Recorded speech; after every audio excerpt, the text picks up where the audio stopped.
um dos dons mais preciosos que Deus colocou na nossa natureza, a capacidade de conhecer. Uma força descomunal, um poder impressionante. Todavia, um poder que deve ser exercido de forma limitada, responsável. Sua má utilização pode significar nossa ruína, nossa condenação, nossa desgraça. Aliás, a única proibição que Deus impôs ao homem no paraíso tem relação com o conhecimento. Vós podeis comer de todos os frutos das árvores do jardim, exceto o fruto da árvore da ciência do bem e do mal. No dia em que comerdes deste fruto, morrereis. Ciência do bem e do mal. A proibição não foi com relação à ciência, pois a ciência engloba um campo muito vasto, mas a ciência do bem e do mal, esta não temos acesso. E foi exatamente isso que a serpente fustigou no coração de Adão e de Eva. Esse fruto agradável, apetecível, como que a serpente disse, por que não esse fruto? O céu é o limite. Se vocês comerem, vocês vão ser como ele, conhecedores do bem e do mal. E a mulher comeu e deu ao seu marido. E naquela hora os seus olhos se abriram. E eles perceberam que estavam nus. Esse detalhe fez toda a diferença. E graças a essa decisão infeliz, a desgraça entrou no mundo. O tema das leituras que nós acabamos de ouvir é precisamente este: o conhecimento. O conhecimento do mistério que ao apóstolo Paulo foi concedido por revelação. Ele que outrora, malgrado ter sido um rabino inteligente, conhecedor da letra da lei, e na sua interpretação absurda, ele se achava no direito de perseguir os cristãos, mas não conhecia Cristo. Saulo, Saulo, por que me persegues? Quem és, Senhor? Eu sou Jesus, a quem tu persegues. Vejam que até aí, até esse momento, no caminho para Damasco, Saulo conhecia a letra da lei, mas não conhecia o sentido da lei, que era Cristo. Romanos capítulo 10, versículo 4. O sentido da lei é Cristo, para a justificação de todo aquele que crê. Muito bem, Paulo, que antes não conhecia, foi-lhe dado o mistério, foi-lhe revelado esse mistério, para que ele o conhecesse. Agora, de Paulo, para nós, de nós, para os pagãos, e assim sucessivamente.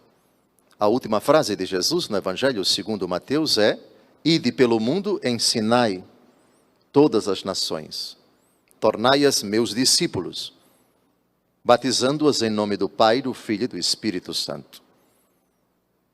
Na pedagogia de Deus, Ele revela aos homens no começo da humanidade um certo conhecimento a respeito de Deus. Um conhecimento imperfeito, um conhecimento impreciso, para que, paulatinamente, como bom pedagogo, depois de muito tempo, ele escolha um homem que vivia em Ur da Caldeia, um arameu errante. Abrão, deixa tua terra, tua casa, tua parentela e parte para onde eu te indicar. Eu te farei pai de uma grande nação, abençoarei os que te abençoarem, amaldiçoarei os que te amaldiçoarem. Aí começa a revelação positiva. Isto é, pela primeira vez na história, o único Deus se revela aos homens. Então vejam, do ponto de vista do conhecimento, nós temos de Adão até Abraão, uma humanidade que conhece imperfeitamente, imprecisamente, Deus Todo-Poderoso, seu mistério, sua vontade, seu desígnio. De Abraão até nosso Senhor e Salvador Jesus Cristo, um conhecimento paulatino de uma nação chamada Israel, que aos poucos vai conhecendo aquele que disse: eu sou o Senhor.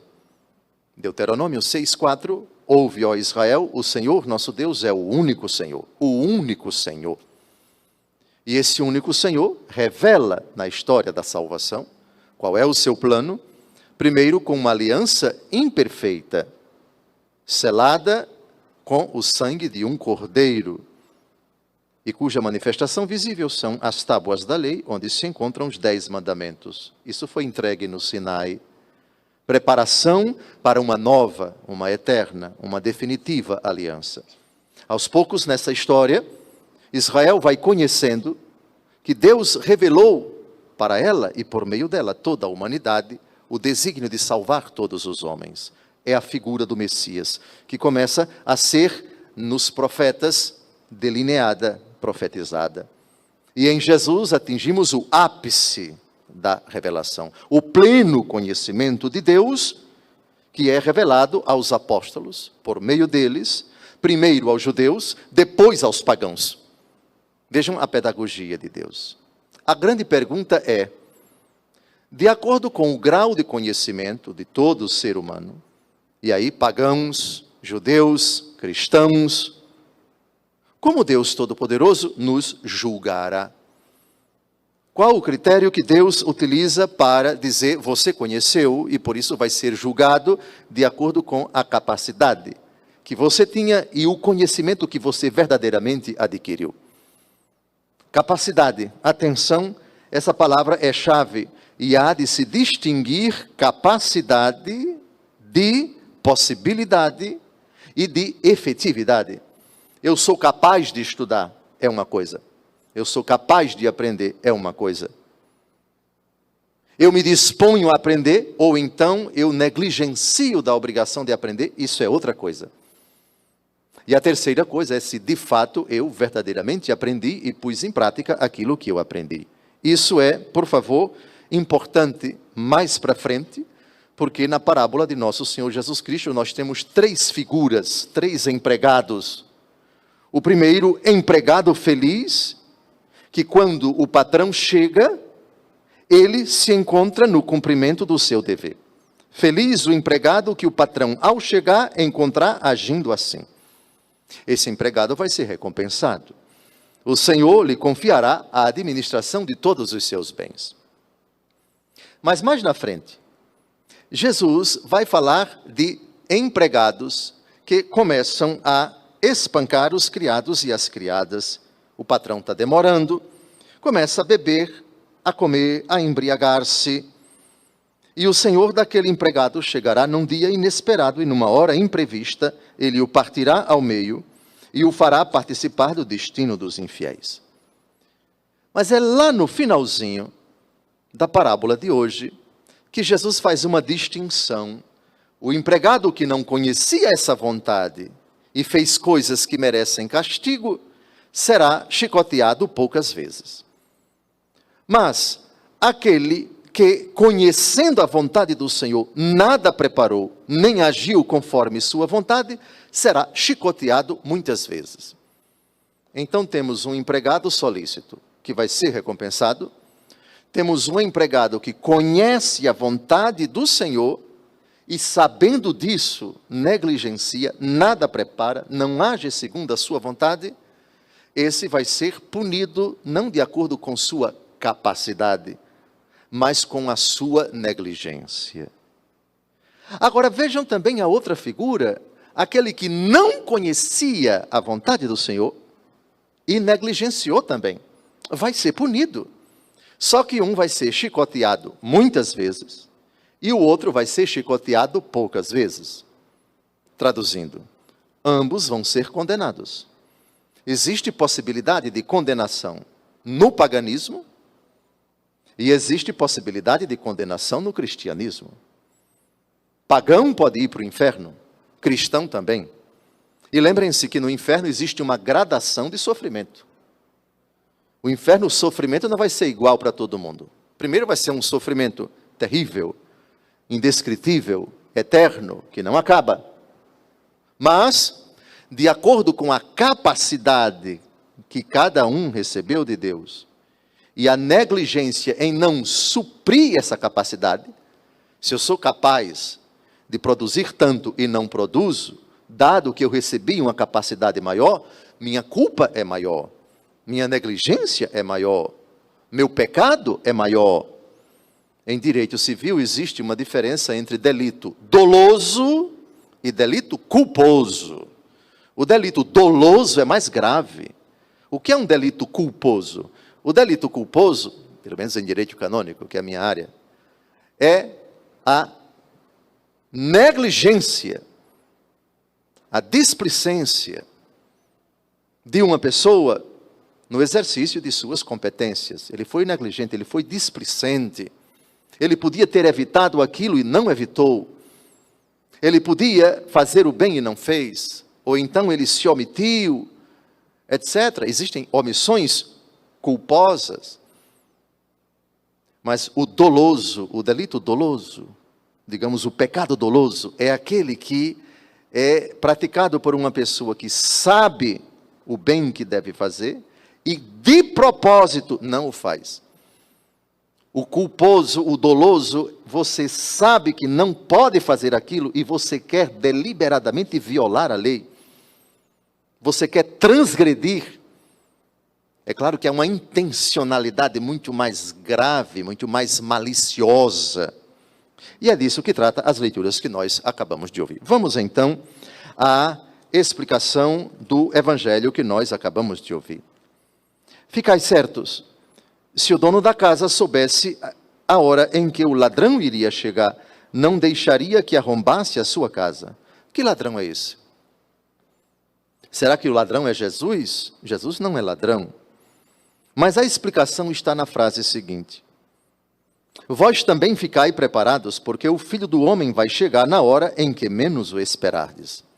O acento aqui não é na ação do ladrão, mas na sua ação imprevista.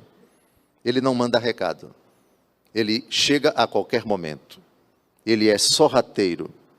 Da mesma forma que o Filho do Homem pode a qualquer momento nos chamar para a prestação de contas dos nossos atos. A vinda do Filho do Homem é tão inesperada como a vinda do ladrão. A qualquer momento. A qualquer momento o juiz chegará. Segundo aos Coríntios, capítulo 5, versículo 10, porquanto todos nós haveremos de comparecer diante do tribunal de Cristo para a prestação de contas, para recebermos a recompensa pelo bem ou pelo mal que nós fizemos no corpo. O apóstolo Pedro faz uma pergunta: Senhor, tu contas esta parábola para nós ou para todos? E a parábola que Jesus vai dizer, por causa da pergunta de Pedro, tem primeiro uma aplicação para os pastores da igreja, o Papa, os bispos, os sacerdotes, mas para todos os fiéis em maior ou menor medida, porque Deus coloca sob os nossos auspícios pessoas por quem nós nos tornamos responsáveis. Os pais são responsáveis pelos filhos, os patrões pelos servidores, pelos seus empregados, os maiores pelos menores, os que conhecem mais com relação aos que estão aprendendo. A parábola se aplica a todos. E, atenção, vamos à explicação. Quem é o administrador fiel e prudente que o Senhor vai colocar à frente do pessoal de sua casa para dar comida a todos na hora certa? Administrador. Atenção, deixemos de lado qualquer entendimento, qualquer explicação antropológica, trabalhista, mundana da palavra administrador. E é preciso buscar na 1 Coríntios, capítulo 4, versículos de 1 a 2, o sentido dessa palavra administrador. Diz o apóstolo Paulo, nesse texto, que os homens vos considerem como simples operários de Cristo e administradores dos mistérios de Deus. Atenção, administradores dos mistérios de Deus. Ora, o que se exige dos administradores é que sejam fiéis. Dentro de casa, então, os pais são administradores dos mistérios de Deus para os seus filhos, ensinando-os com a palavra e com a vida, com o ensinamento labial, com a escritura, com o catecismo, as verdades da fé, os princípios da sua ação, os mandamentos, os sacramentos, o seguimento de Cristo, principalmente com sua conduta. Em âmbito eclesiástico, na paróquia, os administradores dos mistérios de Deus são os sacerdotes, particularmente os párocos, que dispensam a palavra de Deus, mistério dos mistérios, os seus sacramentos, que pastoreiam o rebanho, que cuidam das ovelhas do Senhor. Em nível diocesano, é o bispo, em nível universal, é o Santo Padre, o Papa. Portanto, que fique bem entendido quem é o administrador. E administrador dos mistérios de Deus. Fiel e prudente, que o Senhor vai colocar à frente do pessoal de sua casa. O pessoal da casa do Papa é a igreja inteira. O pessoal da casa do bispo são os seus diocesanos. Da casa do padre, na sua paróquia, são os seus paroquianos. Na casa dos pais, são os seus filhos e assim por diante. Para dar comida a todos na hora certa. Nem só de pão vive o homem, mas de toda a palavra da boca de Deus. Aqui está o alimento. E na hora certa, vejam como Jesus é sábio. Ensinar catecismo para um menino que nunca ouviu falar de Deus a partir dos 10 anos de idade é perda de tempo. O monstrinho já foi criado. Já foi criado. Monstrinho já foi criado. Reparem, por favor, para dar a comida a todos na hora certa. A comida da oração se dá ao bebê, mostrando para ele a imagem de Nossa Senhora, Mamãe do Céu, mostrando a imagem do coração de Jesus, ou cruz, Papai do Céu, Pai, Filho, Espírito Santo, Amém. É ali, a hora certa é ali. Caso contrário, já começa negligenciando. Hora certa, Jesus é de uma precisão milimétrica. Feliz o empregado que o patrão, ao chegar, encontrar agindo assim. Portanto, fidelidade e prudência, administrador fiel e prudente, é aquele que compreende que a pedagogia exige que já nos primeiros passos se incutam valores, se exija comportamento, se puna determinado excesso. Não pode fazer isso. A criança chegou em casa com um lápis. Quem lhe deu esse lápis? Onde você conseguiu? Isso é seu? Quem lhe deu, quem emprestou, devolva. Essas coisas básicas, na hora certa, alimento na hora certa. Da mesma forma, na paróquia, alimento na hora certa para quem vai ser batizado é a preparação para o remota, próxima também, para o batismo, para a Eucaristia, para a crisma, uma digna preparação para o matrimônio. Alimento na hora certa para quem vai ser padre.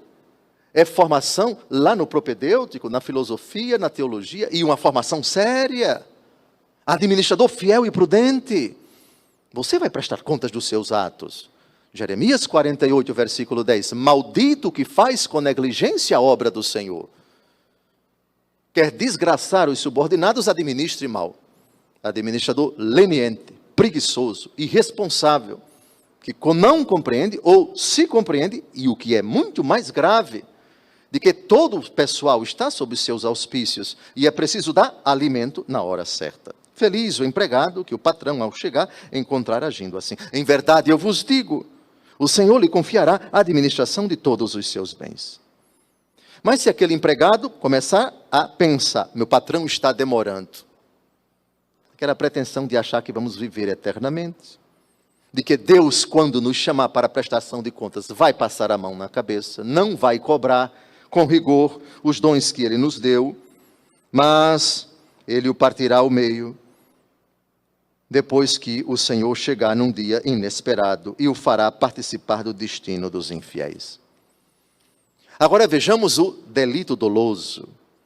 Aquele empregado que, conhecendo a vontade do Senhor, nada preparou, nem agiu conforme sua vontade, será chicoteado muitas vezes. é um lugar particularmente sofrido no inferno.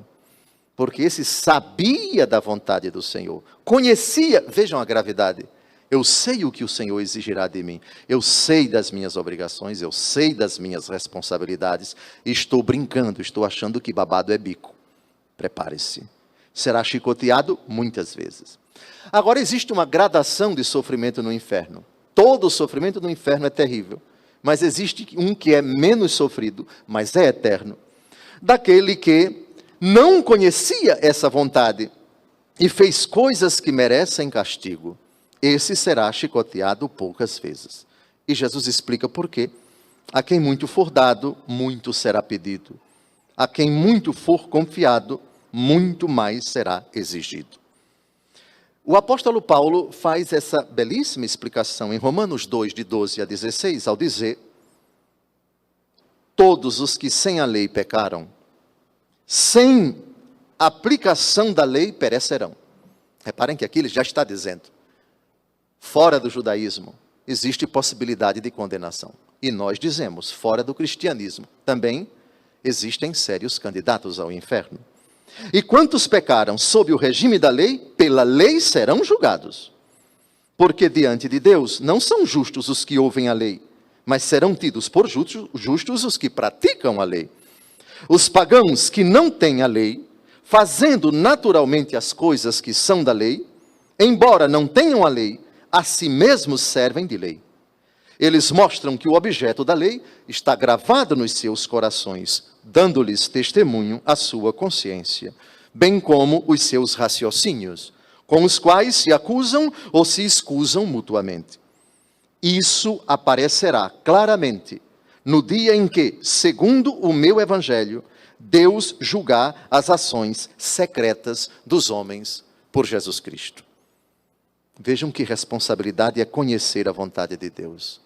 Vejam o peso que é colocado nos nossos ombros, a nós que nos julgamos discípulos de Cristo, aos católicos romanos particularmente.